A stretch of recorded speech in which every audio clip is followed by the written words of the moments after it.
नमस्कार, यो AB news खबरको संकेत हो। अहिले तपाई पालिकाहरूको खबर दिने नेपालको एकमात्र खबर बुलेटिन पालिका खबरमा हुनुहुन्छ। म करिश्मा कार्की। पालिका खबर बुलेटिन आइसिआइडीले एबी न्यूज खबरमा प्रत्येक दिन साँझ 6 देखि 7 बजेसम्म र दिउँसो 3 देखि 4 बजेसम्म पुनः प्रसारण गर्दै आइरहेको छ। देशभरका 77 जिल्लाका रेडियोबाट पनि यो खबर बुलेटिन प्रसारण भइरहेको छ। आजको पालिका खबर प्रारम्भ गरौं मूल खबरबाट। नवलपुरको देवचुली नगरपालिकाका बाढी पीडितले अझै पाएनन् लाल पूर्जा। 14 वर्ष बितिसक्दा पनि अवस्था जस्ताको तस्तै। लाल पूर्जा दिलाइदिन स्थानीय सरकारसँग हारगुहार। बुटवल उपमहानगरपालिकाको भित्री सडकमा सधैँ ढल व्यवस्थापनकै समस्या। सडकभरि ढल बग्दा फैलियो दुर्गन्ध। देखेको नदेखे गर्छ स्थानीय सरकार। अव्यवस्थित पार्किङले अस्तव्यस्त बन्दै हेटौडा उपमहानगर। फुटपाथमै सवारी पार्किङ गर्दा पनि ट्राफिक मूक दर्शक। सम्बन्धित निकाय मौन। विभिन्न वनस्पति पाइने झापाको हल्दीबारीको जलथल स्थित जंगल संरक्षण गर्ने तयारी। खुल्ला चिडियाखानाको रूपमा विकास गर्न जंगल वरिपरि सडक निर्माण हुँदै। र स्वास्थ्य क्षेत्रमा प्राथमिकता दिँदै म्याग्दीको अन्नपूर्ण गाउँपालिका। गाउँ गाउँमा पुगे डाक्टर। प्राथमिक उपचार विधि सिकाउँदा स्थानीय दङ्ग।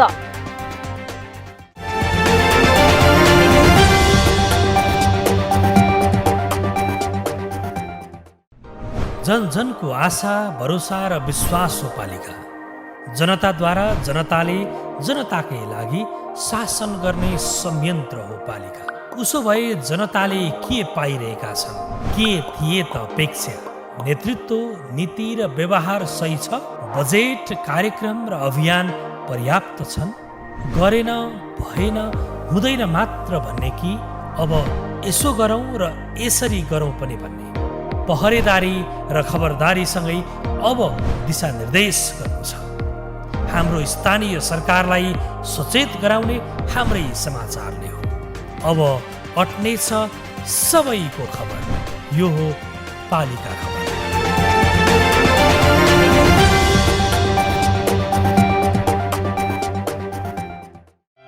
क्षणभरमै खरानी बनेको एउटा सपना के फेरि बिउतिएला? कृषकका आँसु सरकारको खोजीमा छ त सरकार, पाए त जनताले। पीडाका बेला कसको आश गर्ने? कसले लगाउने मलम? कहाँ छ सरकार? जवाफ मात्र होइन, समाधान पनि खोज्दैछन् जनता।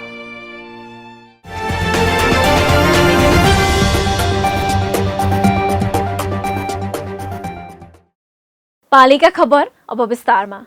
2063 सालमा नारायणी नदीमा आएको बाढीका कारण विस्थापित भएर नवलपुरको देवचुली नगरपालिका 2 पुनर्वासमा पुगेका नवलपुरका 120 घर बाढी पीडितलाई अझै पनि सरकारले व्यवस्थापन गर्न सकेको छैन।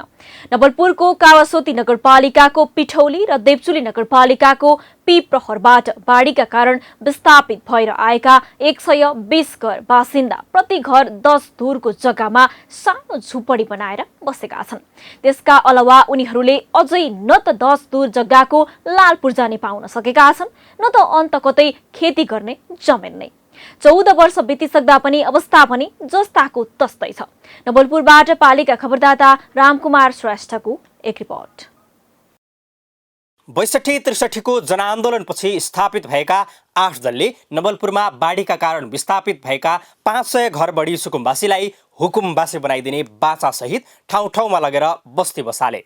पटक पटक उनीहरूकै गाउँमा आफूले जिते जसरी पनि लाल पूर्जा दिलाउने प्रतिबद्धता सहित मत माग्न गाउँ र बस्ती पुगे। तर अहिलेसम्म उनीहरूले आफूले बस्दै आएको 8-10 धुर जग्गाको लाल पूर्जासम्म पाउन सकेका छैनन्।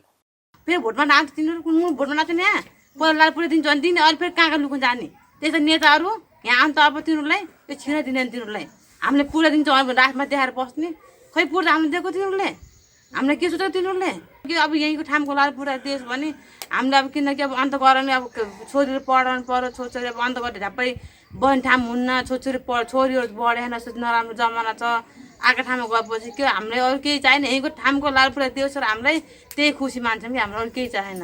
राष्ट्रिय आवास कम्पनीको नाममा रहेको 6 बिघा 1 कट्ठा 5 धुर जग्गाको आधा आधी जग्गा अर्थात् 3 बिघा जग्गा 120 घर बढी पीडितलाई दिने गरेर यहाँ बस्ती बसालिएको थियो। तर जग्गाको मुआब्जा सट्टा भर्ना लगायतका विवाद मिलाउन नसक्दा जग्गाको पूर्जा उपलब्ध गराउन सकेका छैनन्। यो लाल पूर्जा नआउँदाखेरिमा के समस्या छ भनेदेखि हाम्रो नाममा चाहिँ नि यति जग्गा चाहिँ नि यो हक चाहिँ नि प्रमाण पूर्जा चाहिँ नि छैन भने स्वामित्व भएन भने हामीलाई भन्ने बित्तिकै जसले पाए त्यसले ऋण पताउँदैन अनि त्यस कारणले गर्दा त्यो ऋण नपत्याएपछि हामीलाई चाहिँ नि केही धितो राखौँ भन्ने पनि हामीसँग केही हुँदैन। नआउँदाखेरिमा गाह्रो चाहिँ नि यसरी भइरहेको छ। बाटो बिजुली खानेपानी नजिकै माध्यमिक तहको सामुदायिक विद्यालय लगायतको सेवा सुविधा रहेका कारण यहाँ रहेका अधिकांश बासिन्दा यो गाउँ छाडेर जानुभन्दा प्रति घर 10 धुर भए पनि लाल पूर्जा पाउन पाए हुन्थ्यो भन्ने आशामा छन्। तर जनप्रतिनिधिले भने अझै उनीहरूलाई लाल पूर्जा दिलाइदिन सकेका छैनन्। मैले पनि के आश्वासन दिएको छु नगरपालिकाले पनि तपाईँहरूले सकभर हामीले आयोगसित सहकार्य गरेर बस्ती विकाससितको त्यो जग्गाको मौजादमा चाहिँ केही गरेर हुन्छ फलले दिने आयोगले चाहिँ नेपाल सरकारबाट उपलब्ध गराएर हुन्छ वा के गरेर हुन्छ त्यही ठाउँमा नै बसोबास गराउनलाई चाहिँ मेरो पनि पहल भइरहेको छ। त्यहाँको आवाज पनि हामीले यत्रो वर्ष भयो हामी यहाँभन्दा बाहिर जानेवाला छैनौँ हामीलाई यही ठाउँमा दिनुहोस् भन्ने आवाज छ त्यहाँ। खेतीयोग्य जमिन समेत नहुँदा दैनिक ज्याला मजदुरी गरेर बसिरहेका छन्। 14 वर्ष भनेको थोरै समय होइन। लामो समयदेखि एकमात्र आशामा बसेकालाई सरकार हुनुको अनुभूति दिलाउन आवश्यक छ। बुटवल उपमहानगरपालिका उत्कृष्ट पालिका मध्येको एक हो तर अहिले अवस्था फेरिएको छ। उपमहानगरवासी नै अहिले सडक विस्तार र नाली निर्माण नहुँदा उत्पन्न परिस्थितिले उपमहानगरलाई फोहोरीको संज्ञा दिन थालेका छन्। किनभने सडक विस्तार नहुँदा र ढल व्यवस्थापन नहुँदा सडकभरि ढल जम्दा पोखरी बनेको छ। दुर्गन्ध उत्तिकै छ, ध्यान कसैको गएको छैन। रूपन्देहीबाट पालिका खबरदाता चन्द्रकान्त खनालको एक रिपोर्ट। दृश्य देख्दा तपाईलाई लाग्न सक्छ यो त भैँसीले आहाल खेल्ने पोखरी वा माछा पोखरी हो। तर तपाईँ यस्तो सोच्दै हुनुहुन्छ भने गलत सोच्दै हुनुहुन्छ। यो त बुटवल उपमहानगरपालिकाको एक सडकको दृश्य हो। अझै तपाईलाई लाग्न सक्छ यो दृश्य वर्षा यामको होला, तर होइन, यो त हिउँद यामकै दृश्य हो। बुटवलको वडा नम्बर 11 देवीनगर चोकदेखि रङ्गशाला जाने रङ्गशाला मार्गको हालत यस्तै छ। दृश्य देख्दा लाग्छ एक घर एक पोखरी जस्तै बनेको छ यो सडक। देवीनगरका घरबाट निस्किने बाथरुमको पानी अहिले यही सडक भएर बग्दा सडक नै पोखरी बनेको हो। ढलमा मिसिनुपर्ने पानी सडकमा पुखिएपछि बस्ती वरपर दुर्गन्ध फैलिएको छ। हिँड्ने यात्रुले समेत शास्ति खेप्नु परेको छ। यही सडक भएर हिँड्ने मोटरसाइकल रिक्सा पटक पटक दुर्घटनामा पर्ने गरेका छन्। यहाँ यो चाहिँ बाटोमा चाहिँ नि यस्तो बाटो भएको हुँदा हाम्रो बिजनेस व्यापार त्योभन्दा पनि यहाँ मान्छेहरू अब चाहिँ कहिले टेम्पूमा कहिले बाइकमा होइन कहिले स्कुटीमा लडेर कसैका खुट्टा भाँचिएका छन् होइन। रातिमा अस्ति त्यहाँनिर चाहिँ एउटा टेम्पू पल्टेर चाहिँ एकजनाको खुट्टा भाँचियो, एकजनाको नङ निस्क्यो होइन। अब यो चाहिँ सरकारले हेर्ने हो कि अब हामी अब यसमा लागिपरेका छौँ। स्थानीयले पटक पटक वडा कार्यालयमा पुगेर सडकको गुनासो पनि राखे, तर सामान्य सडकको पानी बग्नको लागि मात्र भए पनि नाली समेत बन्न सकेन। अब हामी वार्डमा पनि डेलिगेसन जान्छौँ। वार्डमा जाँदाखेरि तपाईँले त्यहाँ जुटाएर आउनुहोस्, हामीले अहिले भर्खरै बजेट पार्छौँ। नाइन पर बजेट यदि त्यो बजेट छैन भने पर हामीलाई भ्याकु ल्याएर सर्लक्क उताको समस्या हो, पूर्वतिरको समस्या हो, हामीलाई यतातिर केही गर्न परेन। भ्याकुले तलबाट माथिसम्म नाली मात्र भए पनि खनिदिनुहोस् भन्ने क्रममा अब त्यहाँ सहमत नहुन्जेल केही पनि हुँदैन, 1 रुपियाँ पनि सरकारबाट पर्न सक्दैन भन्ने कुरो आएको छ। यो समस्या अहिलेको मात्र होइन, 2 वर्ष भयो। सडक बनाउन बुटवल उपमहानगरपालिका पनि लाग्यो, तर स्थानीयसँग समन्वय गर्न नसक्दा सडक भने बन्न सकेन। उल्टै सडक खाल्डाखुल्डीले भरियो। सडक दुर्गन्धित बन्दै जाँदा व्यापार गर्न पनि मुस्किल पर्न थालेको छ। अब बाटो बनाउने भनेको यस्तै छ। अब यहाँ बाटो उ गर्ने त भनिराखेन। अब मुद्दा परेछ भने मुद्दा परे पनि अब चल्ने बाटो त हुन पर्यो। हामीलाई अब यहाँ घर निस्किँदाखेरि डुब्ने अगाडि पोखरी परेछ भने यस्तो छ है, बिजोग छ। सकेसम्म कसरी हुन्छ अब यो छिटोभन्दा छिटो हल्का हामीले चल्ने घर निस्किनेसम्म पनि बनाइदिन पर्ने भयो क्या। व्यापार त छैन हेर्नुहोस्, माइनस एकदम जिरो छ हेर्नुहोस्। एक त त्यसै कोरोनाले बर्बाद बनायो हेर्नुहोस्। हाल रङ्गशाला मार्गको 3.5 किलोमिटर मध्ये 1.5 किलोमिटरमा नाली निर्माण भएको छ। अघिल्लो वर्ष लुम्बिनी प्रदेश सरकारको 60 लाख, बुटवल उपमहानगरपालिकाको 50 लाख गरी 1 करोड 10 लाखमा रङ्गशालादेखि केबी पथसम्म दुवैतर्फ नाली बनाइएको बुटवल उपमहानगरपालिकाले जनाएको छ। गत वर्ष सडक कालोपत्रसँगै थप नाली निर्माणका लागि प्रदेश सरकारबाट 1 करोड 25 लाख रुपैयाँ विनियोजन भएको थियो, तर काम गर्न नसक्दा सो रकम फ्रिज हुन पुग्यो। अघिल्लो वर्ष नै रङ्गशाला मार्गका स्थानीय दुर्गबहादुर खत्री सहितको 23 जना टोलीले उच्च अदालत तुलसीपुर बुटवल इजलासमा मुद्दा हालेका कारण सडक विस्तारको काम रोकिएको वडा नम्बर 11 ले बताएको छ। रङ्गशाला जाने बाटो चाहिँ एकदम बिजोग नै भएको हुनाले चाहिँ धेरै त्यसलाई चाहिँ सबैको माग पनि भएको हुनाले यसलाई चाहिँ अब निर्माण गर्नुपर्छ भन्ने हिसाबले हामीले बुटवल उपमहानगरपालिकाबाट र प्रदेश सरकारबाट चाहिँ बजेट पारियो र चाहिँ नाली निर्माण गर्ने अनि अर्को साल पिच गरौँला भनेर गत सालमा नाली निर्माणको कार्यक्रमलाई अगाडि बढाउँदा त्यहाँ केही अवरोध भए, केही व्यक्तिहरूको चाहिँ अरू पेटीहरू पर्ने, केही चाहिँ अलिकति घर पर्ने भएको हुनाले त्यहाँ चाहिँ अवरोध भएको हुनाले त्यो अवरोध भएको ठाउँमा पनि चाहिँ केही सल्लाह मिलाएर चाहिँ गरौँला भनेर 1 हप्ताको उहाँहरूले टाइम दिनुभयो। 1 हप्ताको टाइम दिँदाखेरि चाहिँ भोलिपल्ट नै उहाँले तुलसीपुर उच्च अदालत अथवा चाहिँ बुटवल इजलासमा मुद्दा हालेर चाहिँ अब यसलाई स्टे अर्डर गरी पाऊँ भनेर चाहिँ त्यो मुद्दा दिनुभएको हुनाले त्यहाँ स्टे अर्डर भइसक्यो। त्यो स्टे अर्डर भइसकेपछि हामीले त्यहाँ काम गर्न अदालतको अवहेलना गर्नु भएन, त्यही भएर हामीले चाहिँ त्यहाँ काम गर्न सकेनौँ र त्यो जहाँ जहाँ मुद्दा परेको भन्दा तलतिरको भागलाई समेटेर त्यहाँको सहमति जुटाएर त्यता तलतिरपट्टि हामीले नाली निर्माण गऱ्यौँ। पटक पटक उत्कृष्ट नगर घोषणा हुँदै आएको बुटवल उपमहानगरपालिकालाई अहिले भने यो सडकले गिज्याइरहेको छ। स्थानीय तहमा जनप्रतिनिधि आएपछि विकास निर्माणका कामले तीव्रता पाउने आशा गरेका जनता अहिले यो सडक देख्दा निराश बन्न पुगेका छन्। बागमती प्रदेशको स्थायी राजधानी भइसकेको हेटौडाको ट्राफिक व्यवस्थापन भने निकै कमजोर छ।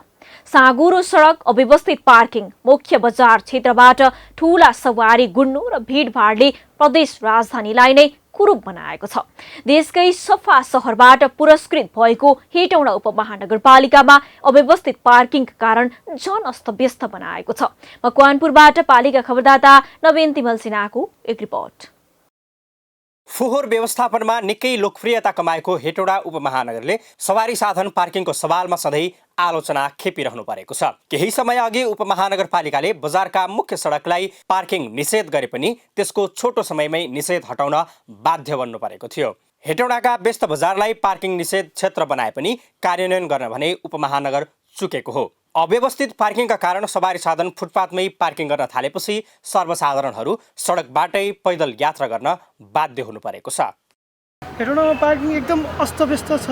तपाईँको अब यो जहाँ पाए जे गरेको छ हिँड्नलाई नै असहज, मान्छे फुटपाथमा राम्रोसँग हिँड्न पनि पाइरहेको छैन। अनि जहाँ पाए त्यही पार्किङ अस्तव्यस्त छ। अब मिलाए पनि ट्राफिक मिलाए पनि एक दिन मिलाउँछ, भोलिपल्ट बसेको फेरि त्यस्तै भइहाल्छ। बागमती प्रदेशको राजधानी समेत रहेको हेटौडाका लागि पार्किङ व्यवस्थापनको चुनौती नयाँ भने होइन। साबिक नगरपालिका हुँदादेखि नै हेटौडा बजारको मुख्य चुनौती पार्किङ थियो। नगरपालिकाबाट हेटौडा उपमहानगर र प्रदेशकै राजधानी भइसक्दा पनि पार्किङ व्यवस्थापन गर्नबाट कार्यालय चुकिरहेको छ।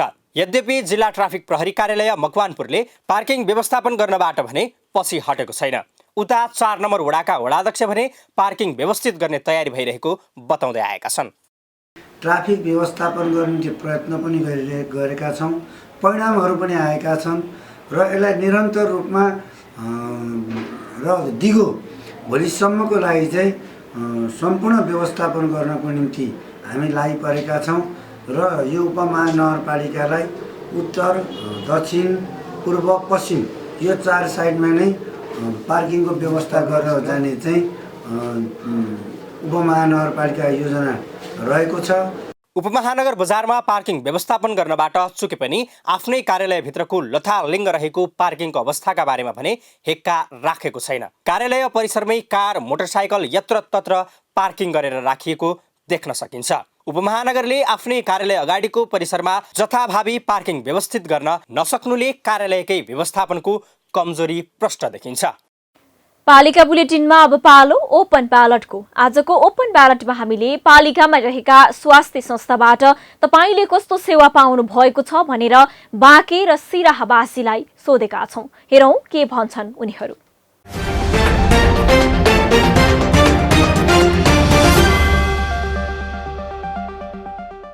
हामीले स्वास्थ्य संस्थाबाट हामीहरूले सामान्य टाउको दुख्थ्यो, रुगाखोकी, ज्वरो आयो अनि हात खुट्टामा चोटपटक लाग्यो भने स्वास्थ्य संस्थाबाटै हामीहरूले सेवा लिने गरेको छौँ। हाम्रो स्वास्थ्य संस्थामा चाहिँ अहिले जे होस् पहिलाको भन्दा प्रगति भएको छ हैन। अब बिरामी पर्दाखेरि अब सिटामोलहरू हामीले पाइरहेछ। अनि अर्को कुरा के खुसी लाग्छ भने अहिले चाहिँ नयाँ वडा अध्यक्ष आएर अहिले नयाँ नियम कानुन भएर हाम्रो ब्लड प्रेसर सुगर चेक गर्ने तपाईको अनि इत्यादि कुराहरू सबै चेक गर्ने त्यस्तो कुराहरू पनि अहिले गाविसमा जे होस् हामीले पाइरहेछौँ स्वास्थ्य संस्थामा। स्वास्थ्य संस्थामा डक्टरहरू पनि बस्नुहुन्छ, मासिकाहरू पनि बस्नुहुन्छ। तर त्यहाँ चाहिँ के छ भने नेपाल सरकारको जुन प्रावधान छ 36 प्रकारको औषधि पाउनुपर्ने त्यो स्वास्थ्य संस्थाहरूमा, त्यसमा चाहिँ के हुन्छ भने त्यो औषधि पनि जुन औषधिको खाँचो हुन्छ त्यो औषधि हुँदैन र जसको खाँचो हुँदैन त्यो चाहिँ एकदम भरपुर हुन्छ। निजी क्लिनिक संस्थाहरूमा प्राइभेट क्लिनिकहरूमा बढी मान्छे चाहिँ जान्छ, किनकि त्यो गाउँघरमा भएको हाम्रो पालिकाहरूमा भएको त्यो बर्थिङ सेन्टर होस् या स्वास्थ्य चौकी होस् त्यसमा चाहिँ मान्छेहरू चाहिँ प्राय गरेर विश्वास गर्दैन। सुविधा होबक चाहिँ सुविधा नहीं भर रहल है। खास करके जना हमरा सबके ज्वर बुखार लगल बच्चा सबके जे गरीब रहले जे गाल तही किसिम के दवाई दिलक कि जे सरकार सुविधा दे एहन किसिम के सुविधा नहीं द रहल है। अखन जे सरकारी डॉक्टर सब जे छै ने ई कल अपना अपना क्लिनिक खोलला है ना, टाइम पर नहीं आयल, बहुत दिक्कत भ रहल छै कि। लेकिन क्लिनिक पे की कल बेसी टाइम देला और हॉस्पिटल में बड़का अस्पताल पर टाइम नहीं देला। गाँव गाँव में जाके स्वास्थ्य चौकी जे बैठ रहल छै ओहोमे की होइ छै तऽ दवाई सब दैला, लेकिन की करला तऽ कते दवाई कनी सेलो कर देला, छेबे नहीं कयल है दवाई के से भऽ रहल छै।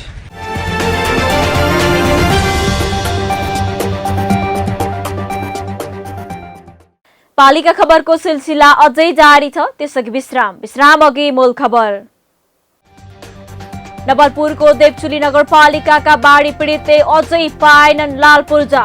14 वर्ष बितिसक्दा पनि अवस्था जस्ताको तस्तै लाल पूर्जा दिलाइदिन स्थानीय सरकारसँग हार गुहार।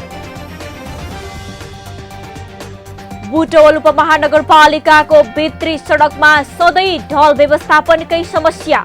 सडक भरि ढल बग्दा फैलियो दुर्गन्ध, देखेको नदेखे गर्छ स्थानीय सरकार।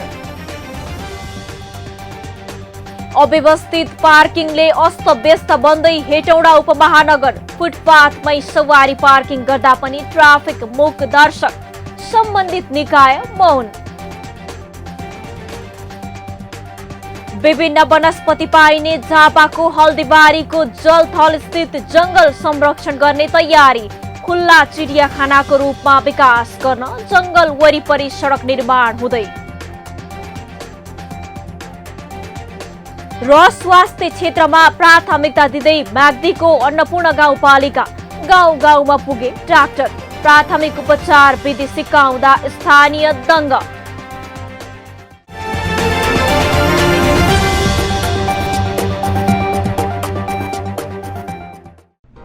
जन जनको आशा, भरोसा र विश्वास हो पालिका। जनताद्वारा जनताले जनताकै लागि शासन गर्ने संयन्त्र हो पालिका। उसो भए जनताले के पाइरहेका छन्, के थिए त अपेक्षा? नेतृत्व, नीति र व्यवहार सही छ? बजेट, कार्यक्रम र अभियान पर्याप्त छन्? गरेन, भएन, हुँदैन मात्र भन्ने कि अब यसो गरौँ र यसरी गरौँ पनि भन्ने? पहरेदारी र खबरदारीसँगै अब दिशानिर्देश गर्नु छ। हाम्रो स्थानीय सरकारलाई सचेत गराउने हाम्रै समाचारले हो। अब अट्नेछ सबैको खबर, यो हो पालिका खबर।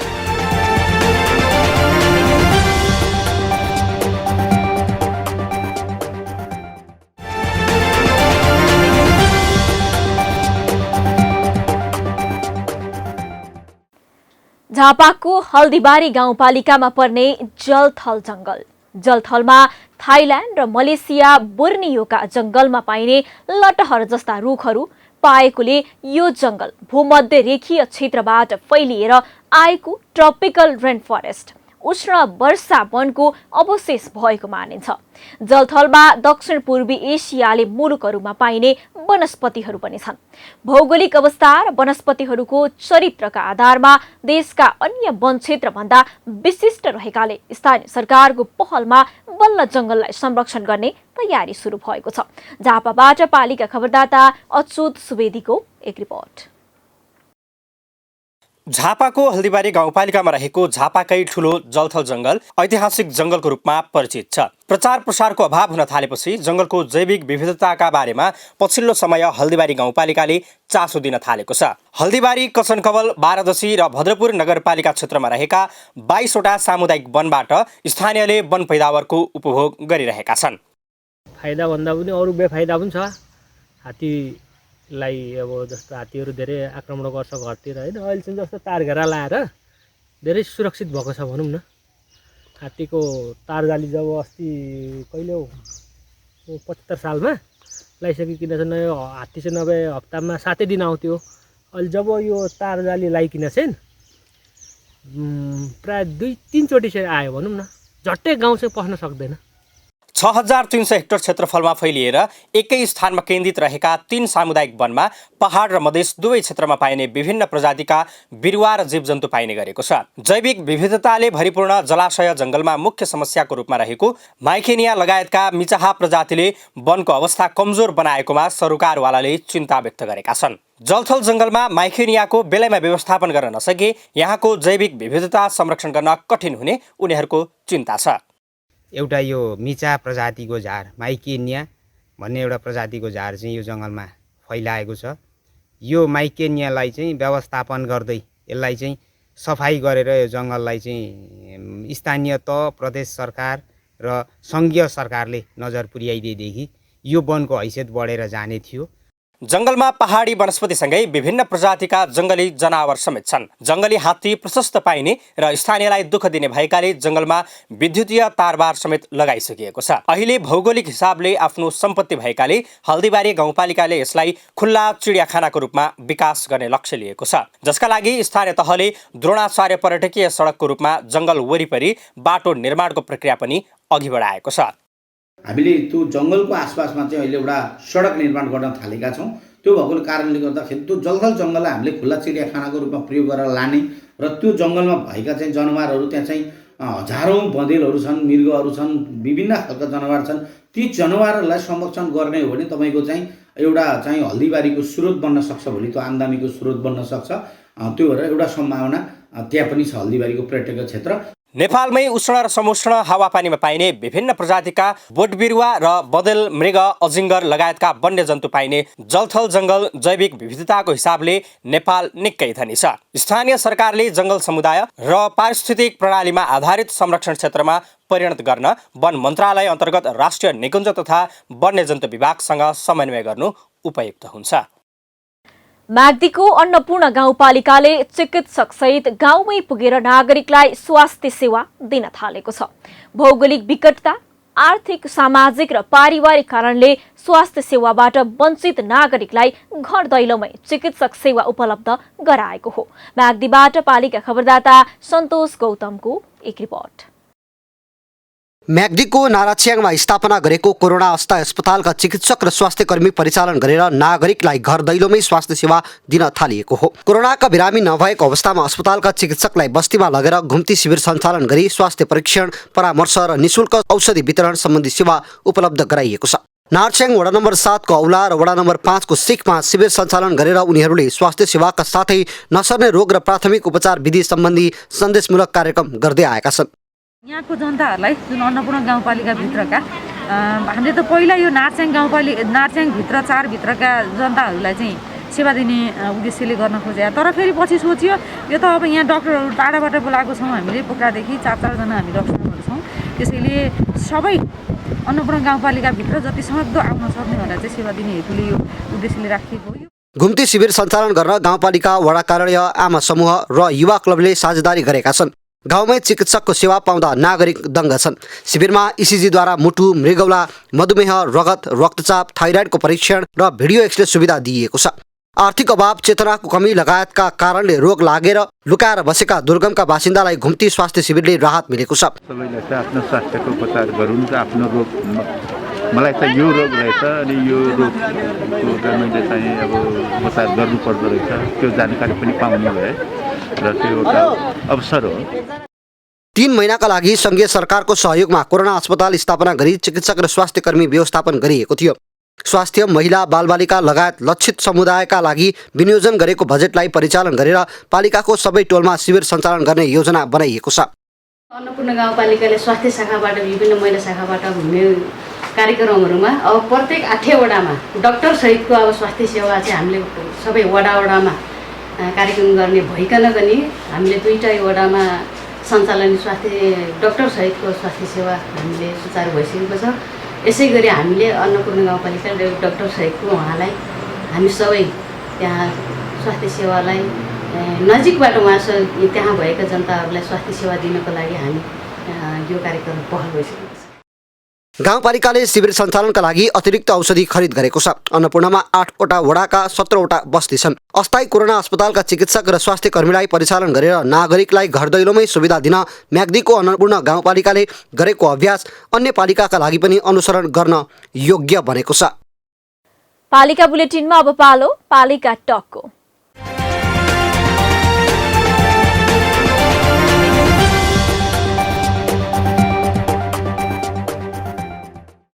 आजको पालिका टकमा हामीसँग हुनुहुन्छ गाउँपालिका राष्ट्रिय महासंघका कार्यकारी निर्देशक राजेन्द्र प्रसाद प्याकुरेल।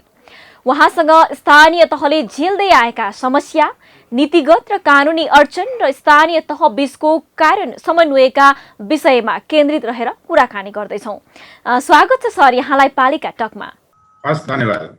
हजुर, मैले सुरु गर्न चाहे कार्यक्रम निर्देशकका रूपमा लामो समय काम गर्नुभयो। यो बीचमा महासंघले के गर्यो, अबको योजना के छ? हस्, धन्यवाद। मैले अहिले सुरुमा तपाईँले भन्नुभयो कार्यकारी निर्देशकको रूपमा लामो समय। मैले यहाँको स्मरणको लागि भनौँ म हालै मात्रै कार्यकारी निर्देशकको रूपमा कार्यरत छु र यसभन्दा अगाडि म सिनियर प्रोग्राम अफिसरको रूपमा महासंघमा विगत 4.5 वर्षदेखि कार्यरत थिएँ। यो गाउँपालिका राष्ट्रिय महासंघ 460वटा गाउँपालिकाहरूको छाता सङ्गठन हो र यसले मुख्य गरी 4वटा विषयगत क्षेत्रमा आफ्नो कार्य गतिविधिहरूलाई केन्द्रित गर्दछ। जस्तै पहिलो भनेको यो स्वभावैले सदस्य गाउँपालिकाहरूलाई नेटवर्किङ गर्ने अथवा सञ्जालीकरण गर्ने, जस्तै केन्द्रीय समिति, प्रदेश समितिमा आबद्धता गर्ने, विभिन्न कमिटीहरूमा आबद्धता गर्ने यी कामहरू गर्छ। त्यसै गरी दोस्रोमा भनेको सदस्य गाउँपालिकाहरूको क्षमता अभिवृद्धिका गतिविधिहरू सञ्चालन गर्दै आएको छ। त्यसै गरी अर्को भनेको नीतिगत रूपमा, कानुनी तथा नीतिगत रूपमा प्रदेश सरकार र सङ्घीय सरकारका निकायहरू, मन्त्रालयहरूसँग स्थानीय सरकारको पक्षमा बहस पैरवी गर्ने, एडभोकेसी लबिङ गर्ने कामहरू यसले मुख्य गरी गर्दै आएको छ। र अर्को मुख्य काम भनेको यसले स्थानीय सरकारसँग सम्बन्धित विभिन्न विषयहरूमा, समस्याहरूमा रिसर्च गर्ने, स्टडी गर्ने र गाउँपालिकाहरूले गरेका असल अभ्यासहरूलाई एक अर्काको बीच चाहिँ नलेज सेयरिङ गर्ने काम चाहिँ मुख्य गरी गर्दै आएको छ। र यिनी 4वटा थेमेटिक एरियामा रहेर नै गाउँपालिका राष्ट्रिय महासंघले आफ्ना गतिविधिहरू केन्द्रित गर्दै आएको छ। म अर्को विषयमा प्रवेश गर्न चाहे। पालिकाका अध्यक्ष र उपाध्यक्ष बीच धेरै ठाउँमा विवाद देखिन्छ सर, यसमा महासंघबाट किन समन्वय हुन सकिरहेको छैन, बताइदिनुहोस् न। यहाँले धेरै ठाउँमा भन्नुभयो, धेरै भनेको मेजोरिटी हो, त्यो मेजोरिटी होइन। हामीले के छ भने केही ठाउँमा समस्याहरू छन्। अझ त्यो समस्या सुरुको 1.5 वर्षमा केही अलिक बढी देखिएको थियो, तर त्यो क्रमशः घट्दै गएको छ। त्यो धेरैको सङ्ख्यामा होइन, केही सङ्ख्यामा काहीँ समस्याहरू रहेका छन्। यो समस्या, यो जुन अध्यक्ष र उपाध्यक्ष बीचमा हुने द्वन्द्व चाहिँ अहिले एकदम न्यूनीकरण भएको छ, छँदै छैन भन्ने कुरो होइन, केही ठाउँमा अझै पनि रहेको चाहिँ छ। हजुर, अलिकति नीतिगत पनि कुरा गरौँ हामी। स्थानीय तहले बनाउनु पर्ने जति कानुन बनाउन सकिरहेका छैनन्, न्यायिक समिति पनि प्रभावकारी भइरहेको देखिँदैन, तालिम, क्षमता विकास लगायतमा तपाईँहरूको भूमिका चाहिँ किन देखिएन सर? गाउँसभाले कानुन बनाउने सन्दर्भमा 90 नहुने महत्त्वपूर्ण कानुनहरू जो चाहिँ डे टु डे कार्यालय सञ्चालन संस्था सञ्चालनको लागि आवश्यक पर्ने न्यूनतम कानुनहरू सबै गाउँपालिकाहरूले बनाइसकेका छन्। मुख्य गरी एकल अधिकारका कार्यान्वयन अनुसूची 8 मा रहेका एकल अधिकारका कार्यान्वयनमा रहेका कानुनहरू पनि करिब धेरै गाउँपालिकाले बनाइसक्नु भएको छ। अलिकति कन्फ्युजन साझा अधिकार अनुसूची 9 मा भएका साझा अधिकारहरूको कार्यान्वयनको सन्दर्भमा माथिको कानुनसँग नबाजिने गरी तल बनाउनुपर्छ, माथिको कानुन अहिलेसम्म नबनेको कारणले गर्दाखेरि तल अलमल छ। र यता रहेको न्यायिक समिति तपाईँले उठाउनु भएको न्यायिक समितिको प्रसङ्ग छ। न्यायिक समितिको सन्दर्भमा केही कन्फ्युजनहरू सुरुमा थियो, अहिले क्रमशः त्यो चाहिँ हट्दै गएको छ र उनीहरूको क्यापेसिटी डेभलपमेन्ट चाहिँ क्षमता अभिवृद्धि कामहरू पनि अहिले भइरहेकै छ। हजुर सर, हामी अन्तिममा छौँ। अन्तिममा जाँदै सोध्न चाहे मैले, पालिकाहरूले मूलतः कानुनी बाहेकका कस्ता समस्या झेलेका छन्, यसको निराकरणमा तपाईँको नेतृत्वले आगामी दिनमा कसरी काम गर्छ त? अब वित्तीय संहिताको जुन चाहिँ अवधारणा छ त्यो अनुसारले स्रोत साधनहरू प्राप्त हुने विषयमा अलिकति कठिनाइ छ। हुन त यो स्रोत साधनको सीमितता पनि रहेको छ। अर्को कुरो भनेको केही चाहिँ तपाईँको चाहिँ सबभन्दा पहिला चाहिँ के सिलिङ जान्छ होइन, जस्तो वित्तीय बाँडफाँडका कुराहरूमा सिलिङ जान्छ, उहाँले प्लानिङ गर्नुहुन्छ, योजना बनाउनुहुन्छ, तर कार्यान्वयन गर्ने बेला जुन बजेट जाने बेला त्यो घटेर गइरहेको अवस्थामा त्यसलाई त्यो बजेट घाटालाई पूर्ति कसरी गर्ने भन्ने अलिक बढी त्यो समस्याहरू देखिएका छन्। त्यसै गरी अरू केही चाहिँ एकल अधिकारका सन्दर्भमा कार्यान्वयन गर्ने सन्दर्भमा साझा अधिकारले चाहिँ अलिकति हस्तक्षेप गर्ने अथवा माथि सङ्घ या प्रदेशले हस्तक्षेप गर्ने कुराहरू भइरहेछ। अर्को कुरो डुप्लिकेसन अहिले पनि देखिरहेछ, जुन हिजो चाहिँ केन्द्रीय शासन व्यवस्थामा पनि तपाईँको डुप्लिकेसन दोहोरोपना आउने क्रम थियो भने अहिले त झन् तपाईँ के छ भने प्रदेश सङ्घ र स्थानीयको कार्यक्रम योजनाहरूमा केही डुप्लिकेसनहरू आउने भइरहेको हामीले चाहिँ देखिरहेका छौँ। यी यावत समस्याका बिच पनि उहाँहरूको जुन कार्य सम्पादनलाई अहिले हामीले हेर्दाखेरि स्थानीय वास्तवमा अरू तहको भन्दा पनि हामीले स्थानीय तहको हेर्दाखेरि त्यो प्रभावकारी रहेको पाएका छौँ र महासङ्घले हामीले यिनी कुराहरूमा हामीले चाहिँ भूमिका खेलिरहेका छौँ। प्रदेश सरकारहरूसँग सहजीकरण गरिरहेका छौँ। तल भएका समस्या समाधानको लागि हामी बस र पैरवी गर्ने कामहरूमै बढी केन्द्रित भएका हुन्छौँ। हजुर, हस् त सर, यो महत्त्वपूर्ण समयको लागि यहाँलाई धेरै धन्यवाद। हस् धन्यवाद। आफ्ना कुराहरू यहाँ राख्ने अवसर दिनुभयो।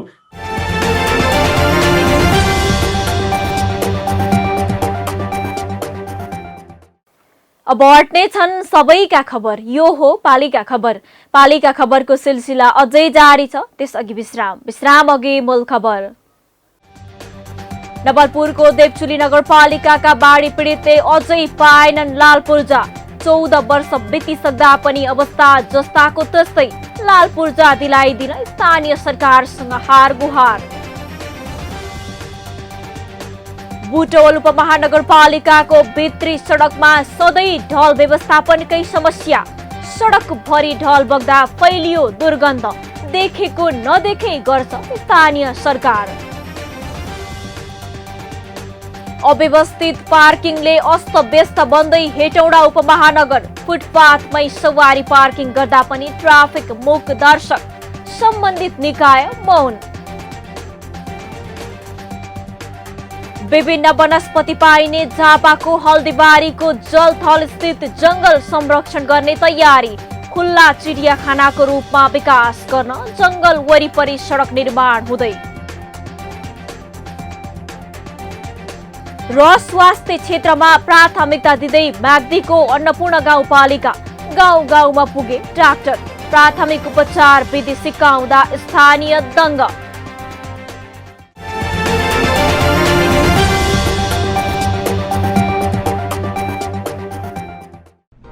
जनजनको आशा भरोसा र विश्वास हो पालिका। जनताद्वारा जनताले जनताकै लागि शासन गर्ने संयन्त्र हो पालिका। उसो भए जनताले के पाइरहेका छन्, के थिए त अपेक्षा? नेतृत्व, नीति र व्यवहार सही छ?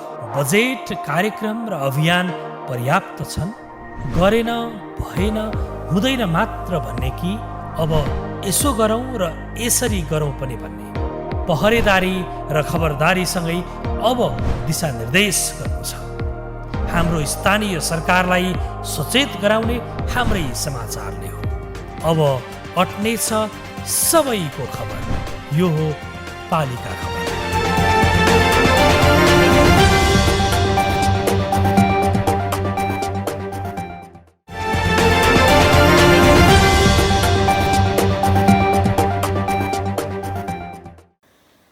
किसानका लागि हरेक सानो सहयोग पनि ठूलो हुन्छ। अझ स्थानीय सरकारले उनीहरूप्रति देखाउने सदा सहयादाले उनीहरूलाई कृषि कर्म गर्न थप प्रेरणा मिल्छ, हौसला मिल्छ। अहिले त्यस्तै सानो खुसी दिइरहेको छ बागलुङको कृषि ज्ञान केन्द्रले। केन्द्रले कृषकले उत्पादन गरेका सुन्तलालाई बजारसम्म लैजान आवश्यक पर्ने कार्टुन प्रदान गरेर उनीहरूको कर्मलाई सलाम गरेको छ।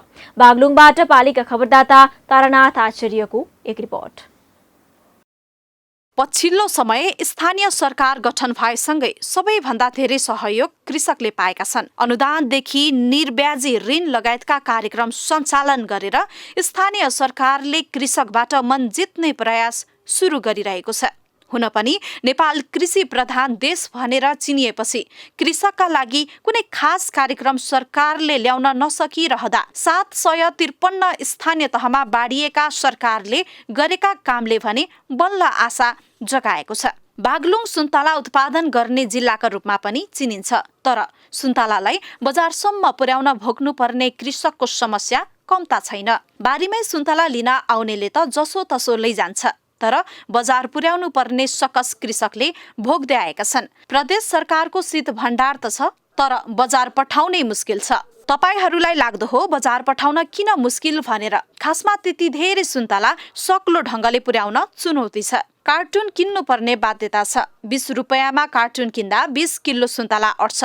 अझ सिजनमा 5 रुपैयाँ प्रति किलो सुन्तला बिक्री हुँदा कार्टुनमै मुनाफा जान्छ। त्यसैले लामो समयदेखि यस्तो समस्या भोग्दै आएका कृषकलाई कृषि ज्ञान केन्द्रले कार्टुन वितरण गरेको छ। यो कार्टुनहरू हामीले अहिले कोल्ड रुममा पनि सुन्तला राखेको अवस्था छ सिगानामा। हामी त्यहाँबाट प्याकिङ गरेर बाहिर पठाउने चाहिँ काममा यो कार्टुन प्रयोग गरिन्छ। खेरि हामीलाई साह्रै अप्ठ्यारो थियो। हामी बोरामा सुन्तलाहरू पठाउनु पर्ने र त्यो बोरामा पठाउँदाखेरि चाहिँ सुरक्षित तरिकाले सम्बन्धित ठाउँमा नपुगेको अवस्था थियो र यो कार्टनले हामीलाई प्याकिङ गरेर राम्रो सुरक्षित तरिकाले सम्बन्धित ठाउँमा हामीले सुन्तला पुर्याउन, सुन्तला लगायत अन्य तरकारीहरू पठाउन पनि हामीलाई सहज हुने हामीले अनुभव। बिहिबार सिगानाका सुन्तला उत्पादक किसानले केन्द्रबाट पहिलो पटक राहतको सास फेर्ने गरी सहयोग पाए। साबिकको कृषि विकास कार्यालयले सुन्तला उत्पादन किसानकै लागि भनेर तयार पारेको सुन्तला राख्ने कार्टुन केन्द्रले किसानलाई दिएको छ। झण्डै 70,000 पर्ने कार्टुन किसानको समस्या देखेर अनुदानमा उपलब्ध गराएको ज्ञान केन्द्रले जनाएको छ। साबिकको कृषि विकास कार्यालयद्वारा अनुदानमा वितरण गर्ने गरी छपाइएका कार्टुनहरू हाम्रो स्टोरमा थन्किरहेको अवस्था थियो। बागलुङ जिल्लामा सुन्तला हुने राम्रा स्थानहरू यो काठेखोलाको बिउ अनि यो हाम्रो बागलुङ नगरपालिका 8 सिगानामा चाहिँ सुन्तला जोन पनि रहेछ। त्यहाँ असाध्यै राम्रो सुन्तला हुन्छ र यो सिगानामा 30 कुइन्टल जति सुन्तला उहाँहरूले कोल्ड रुममा स्टोर गरेर राखेको अवस्था छ। त्यो सुन्तलालाई कार्टुनमा प्याक गरेर पठाउनलाई उहाँले कार्टुन किन्न पर्ने अवस्था थियो। उहाँहरूलाई त्यो हामीसँग साबिकको कृषि विकास कार्यालयले यो स्टोर गरेर राखेका कार्टुन अहिले हामीले उहाँलाई निःशुल्क उपलब्ध गराइरहेका छौँ। ढुवानी उहाँले आफै सहकारी संस्थाबाट बेहोर्दै हुनुहुन्छ। किसान आफैले ढुवानी गर्ने गरी कार्टुन पाएका छन्। सिगानामा फलेको सुन्तलालाई बागलुङको परिचय दिने गरी बजार पठाउन सहज हुने उनको बुझाइ छ। देख्दा सानो भए पनि कृषकका लागि यो ठूलो सहयोग हो। यसरी नै कृषकलाई सहयोग गर्ने हो भने उब्जनी गर्न कृषि पेसा छोडेर विदेशिने वा अन्य पेसा अँगाल्ने क्रम रोकिने थियो कि? पालिका खबर बुलेटिनमा अब पालो पालिकामा आजको। आज दिनभर कुन पालिकामा के भयो? सहकर्मी सन्तोष पोखरेलको साथमा पालिकामा आज।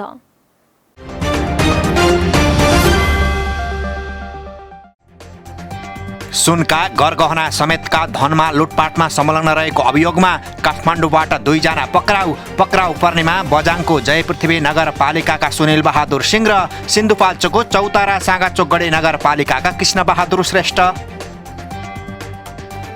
पूर्व पश्चिम राजमार्ग अन्तर्गत चितवनको रत्ननगर 1 मा स्कुल बसले ठक्कर दिँदा मोटरसाइकलमा सवार 2 जनाको मृतक सोलुखुम्बुका अनिल मगर र धरानका गौरव राई। महिलालाई लोकसेवा बढाउँदै कास्कीको माछापुच्छ्रे गाउँपालिका कक्षामा सहभागिताका लागि 14 माघसम्म पालिकामा आवेदन दिनुपर्ने। गोर्खाको धार्चे गाउँपालिकाले पर्यटन प्रवर्धन गर्ने उद्देश्यले 15 माघदेखि 25 गतेसम्म धार्चे पर्यटन महोत्सव गर्ने। महोत्सवको तयारी अन्तिम चरणमा। 7 प्रदेशमा पुग्यो कोरोना विरुद्धको खोप। उपत्यकामा 17वटा अस्पतालमा खोप लगाइने।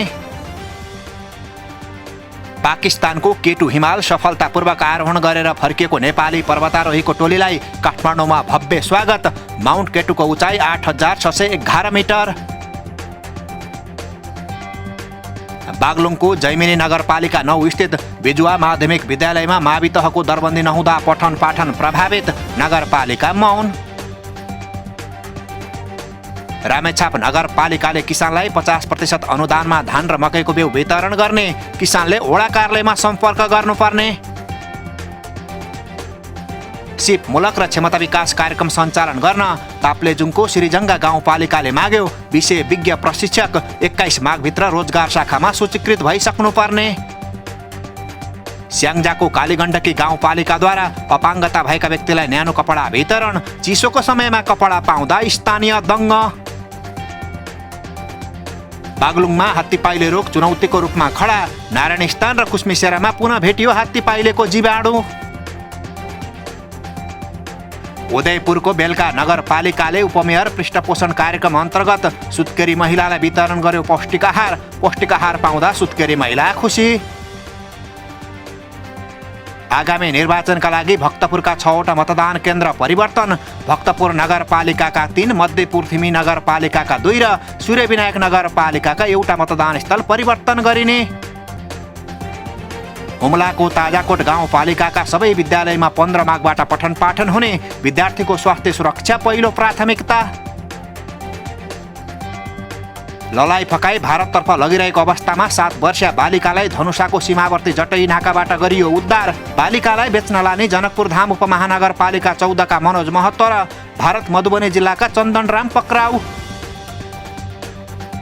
चितवनको खैरहनी नगरपालिकाले किसानको खेतबारीको माटो परीक्षण गर्ने, माटो जाँच सप्ताह 15 माघदेखि 21 गतेसम्म चल्ने। तलब नपाएपछि काठमाडौँको मनमोहन मेमोरियल अस्पतालका चिकित्सक र कर्मचारी आन्दोलित। 125 जना चिकित्सक र कर्मचारीले पाएनन् पारिश्रमिक। दाङको राजपुर गाउँपालिका 1 मा रहेको सामुदायिक स्वास्थ्य इकाइ बन्द हुँदा नागरिक सेवा पाउनबाट वञ्चित। सामान्य उपचारका लागि पनि जङ्गलको बाटो हुँदै भारत जानुपर्ने बाध्यता। अर्घाखाँचीको सन्धिखर्क नगरपालिकाद्वारा किसानलाई घाँस काट्ने मेसिन वितरण, पशुपालक किसानलाई हुने भयो सहज। र सङ्खुवासभाको 5 खपन नगरपालिका 3 मा ट्र्याक्टर दुर्घटनामा परि 1 जनाको मृत्यु। मृतक ट्र्याक्टरका सहचालक 5 खपन 6 का 22 वर्षीय गोविन्द कोइराला।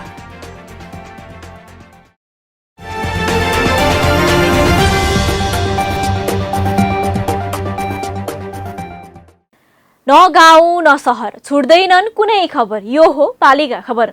पालिका खबरको सिलसिला अझै जारी छ, त्यसअघि विश्राम अघि मूल खबर। नवलपुरको देवचुली नगरपालिकाका बाढी पीडितले अझै पाएनन् लाल पूर्जा। 14 वर्ष बितिसक्दा पनि अवस्था जस्ताको तस्तै। लाल पूर्जा दिलाइदिन स्थानीय सरकारसँग हार गुहार। बुटवल उपमहानगरपालिकाको भित्री सडकमा सधैँ ढल व्यवस्थापनकै समस्या। सडक भरि ढल बग्दा फैलियो दुर्गन्ध। देखेको नदेखे गर्छ स्थानीय सरकार। अव्यवस्थित पार्किङले अस्तव्यस्त बन्दै हेटौडा उपमहानगर। फुटपाथमै सवारी पार्किङ गर्दा पनि ट्राफिक मूक दर्शक। सम्बन्धित निकाय मौन।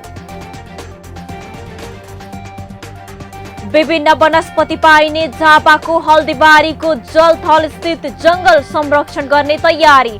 खुल्ला चिडियाखानाको रूपमा विकास गर्न जंगल वरिपरि सडक निर्माण हुँदै। र स्वास्थ्य क्षेत्रमा प्राथमिकता दिँदै म्याग्दीको अन्नपूर्ण गाउँपालिका। गाउँ गाउँमा पुगे डाक्टर। प्राथमिक उपचार विधि सिकाउँदा स्थानीय दङ्ग।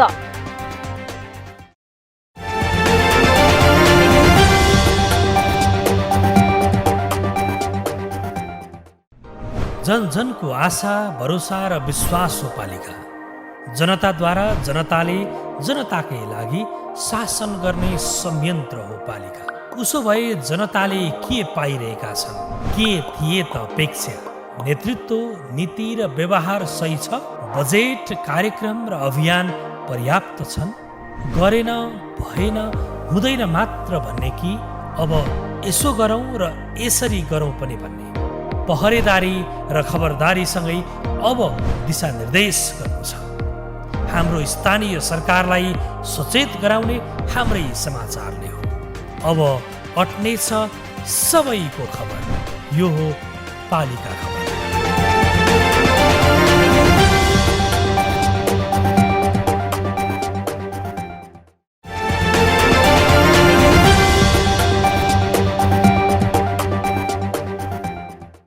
कोरोनाको महामारीले धेरैलाई आहत गरेको छ।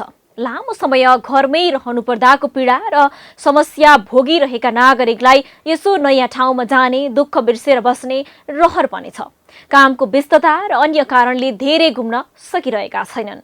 उता बाह्य पर्यटक त छोडौं, आन्तरिक पर्यटक नै नहुँदा पर्यटकीय गन्तव्यमा सन्नाटा छ। यस्तो अवस्थामा काठमाडौँ उपत्यकाभित्रै पर्यटकीय गन्तव्यमा पर्यटक आकर्षित गर्ने प्रयास पनि भइरहेका छन्। भक्तपुरको सूर्यविनायक नगरपालिकाले पनि अहिले पर्यटक भित्र्याउने गरी विभिन्न योजना बनाउन थालेको छ। भक्तपुरबाट पालिका खबरदाता विपना मुसिखवालको एक रिपोर्ट। नेपाल आफैमा सुन्दर देश हो। यहाँको सांस्कृतिक सम्पदादेखि प्राकृतिक सम्पत्तिले पनि सबैको मन लोभ्याउँछ। यही हेर्नकै लागि विश्वका विभिन्न देशका नागरिक घुम्न आउँछन्। यसैलाई मध्यनजर गरी सरकारले पर्यटन वर्ष 2020 नीति पनि ल्यायो। भलै कोरोनाले भ्रमण वर्ष सफल हुन दिएन, तर पर्यटकलाई आकर्षित गर्ने क्रम रोकिएको भने छैन। सरकारले मात्रै स्थानीय सरकारले समेत पर्यटक भित्र्याउनेका लागि विभिन्न कार्यक्रम ल्याएको छ।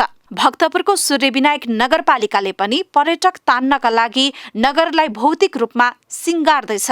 पर्यटकको लागि आकर्षित सडकसँगै मन्दिरको पुनर्निर्माण, शौचालय व्यवस्थापन गर्दै आएको छ। नगरका अनुसार यस वर्ष करिब 1 लाख पर्यटक भित्र्याउने लक्ष्य छ। यी मध्ये 75,000 आन्तरिक पर्यटक र बाँकी बाह्य पर्यटक छ। अब यो अलिकति कोभिडको कारणले हामी अलिकति पछाडि पर्यौँ पर्यटनमा यो बिचमा चाहिँ, तर अब निकट भविष्यमा चाहिँ हामीले त्यस क्षेत्रको लागि अलिक बढी बजेट लगानी गरेर यो धार्मिक पर्यटन केन्द्रको रूपमा यसलाई चाहिँ बनाउँछौँ। यसै गरी हाम्रो यहाँ चाहिँ अब नेसनल जू पनि, राष्ट्रिय प्राणी उद्यान पनि छ हाम्रो यहाँ चाहिँ 5,000 रोपनी क्षेत्रफलमा, र डेफिनेटली हाम्रो जुन लक्ष्य छ त्योभन्दा बढी पर्यटक यहाँ आउने सम्भावना चाहिँ रहन्छ अब निकट भविष्यमा। हामीले चाहिँ अब करिब 75,000 जति चाहिँ आन्तरिक पर्यटकको हिसाब गरेका हौँ र अरू चाहिँ बाहिर। नगरपालिकाका 10वटै ओडामा शिवका 13वटा मन्दिर छन्। सूर्यविनायक, डोलेश्वर लगायतका मन्दिरहरू छन्। सोही मन्दिरलाई आधार मानेर धार्मिक पर्यटक भित्र्याउनका लागि शिव सर्किट सञ्चालनमा ल्याउने तयारी नगरपालिकाको छ।